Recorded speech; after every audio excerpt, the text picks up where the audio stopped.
ব্যক্তিহীন মানুহে জীৱনত খুব কম ক্ষেত্ৰতেই সাফল্য অৰ্জন কৰিবলৈ সক্ষম হয়। আনহাতে ব্যক্তিত্ব সম্পন্ন মানুহৰ মাজত এনে কিছু কথা থাকে যি অনায়াসে হাজাৰ হাজাৰ মানুহৰ মাজত সিঁচৰিত হৈ পৰে। এতিয়া প্ৰশ্ন হ'ল, ব্যক্তিত্বৰ প্ৰকাশ ঘটে কেনেকৈ? মানুহ আৰু পশুৰ মাজৰ এটা ডাঙৰ পাৰ্থক্য হ'ল মানুহে ব্যক্তিত্বৰ বলেৰে নিজৰ ক্ষমতা দখল কৰিব পাৰে, কিন্তু পশুৰ একমাত্ৰ সম্বল হ'ল তাৰ দৈহিক বল। ব্যক্তিত্বৰ সৈতে আকাংক্ষাক জড়িত কৰাটো সমীচীন নহয়। বহু বিখ্যাত মানুহৰ মাজত ব্যক্তিত্ব থকা স্বত্বেও অহংকাৰে তেওঁলোকক বেছি দূৰ আগুৱাব দিয়া নাছিল। আদবাদতে তেওঁলোকৰ পতন ঘটে। কোনো দুখজনক পৰিস্থিতিত বা জটিলতাৰ আৱৰ্তত পতিত হ'লে মানুহে বহু ক্ষেত্ৰতে ভুল পথ গ্ৰহণ কৰে।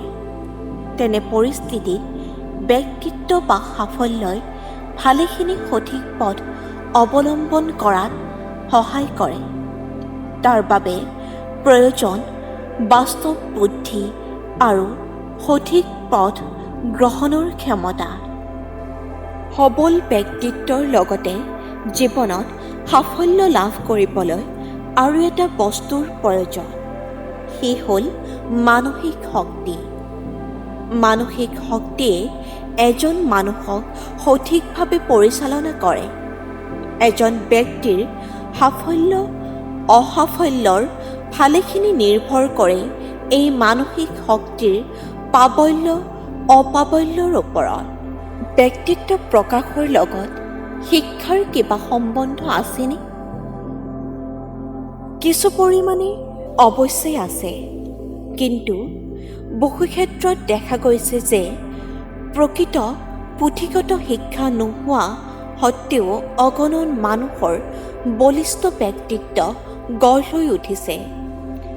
যেনে ভাৰতৰ মোগল সম্ৰাট আকবৰ। আকবৰ আছিল এজন সম্পূৰ্ণৰূপে নিৰক্ষৰ ব্যক্তি, অথচ ভাৰতৰ বুৰঞ্জীত তেওঁৰ নাম সোণালী আখৰেৰে লিখি থোৱা আছে। সম্ৰাট আকবৰৰ এই খ্যাতিৰ গুৰি কথানো কি? সি হ'ল তেওঁৰ প্ৰখৰ বাস্তৱ বুদ্ধি, চতুৰতা আৰু সহিষ্ণুতা। সকলো মিলি গঢ় লৈ উঠিছিল তেওঁৰ সবল ব্যক্তিত্ব। সেয়ে তেওঁৰ ডাঙৰ শত্ৰুও তেওঁৰ আগত নিৰ্বাক হৈ পৰিছিল।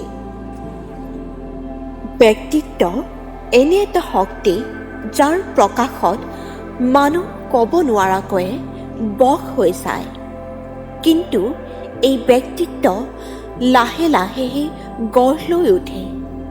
তাৰ বাবে মানসিক পৰিশ্ৰমো কৰিব লগা হয়। মানুহে অধিক সময় ব্যয় কৰে সমাজত নিজকে প্ৰতিষ্ঠা কৰিবৰ বাবে। এইখিনিতে এটা কথা মন কৰিব, জীৱনত বহুতেই প্ৰতিষ্ঠিত হয়, কিন্তু খুব কম সংখ্যক মানুহে সুপ্ৰতিষ্ঠিত হয়। এনে হোৱাৰ কাৰণনো কি? ইয়াৰ কাৰণ হ'ল ব্যক্তিত্বৰ তাৰতম্য। ব্যক্তিত্বই সাফল্যৰ মূল কথা। ব্যক্তিত্ব বিনা পৰিশ্ৰমত লাভ কৰিব নোৱাৰি। তাৰ বাবে প্ৰথমেই প্ৰয়োজন আত্মবিশ্লেষণৰ, প্ৰয়োজন প্ৰণালীবদ্ধ অভ্যাস অনুশীলনৰ। পৃথিৱীত এনে অসংখ্য কৃতি আৰু বিখ্যাত ব্যক্তি আছে যিসকলৰ জীৱনী আলোচনা কৰিলেই এই কথাৰ সত্যতা প্ৰমাণ পোৱা যায়। এনেধৰণৰ ভিডিঅ' পাই থাকিবলৈ চেনেলটো ছাবস্ক্ৰাইব কৰিব বুলি আশা কৰিলোঁ। ধন্যবাদ।